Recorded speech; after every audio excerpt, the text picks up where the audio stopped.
महिमाया गमय पारया नंदी माँ महिमाया गमय पार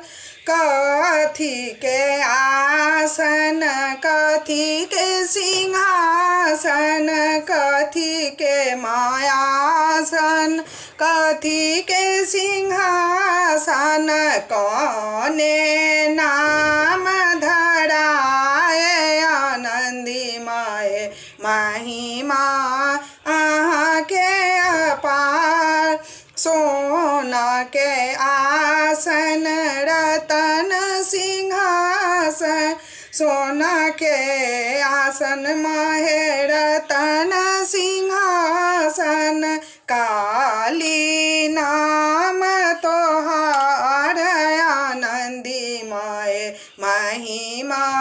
अगमय पार तोहे देवी काली माहे तोहे श्री सुंदरी तोहे देवी काली माँ तोहे देवी सुंदरी जोत जराए दिन राति आनंदी माए महिमाया गमय पार ई जे गावल सब फल पावल जे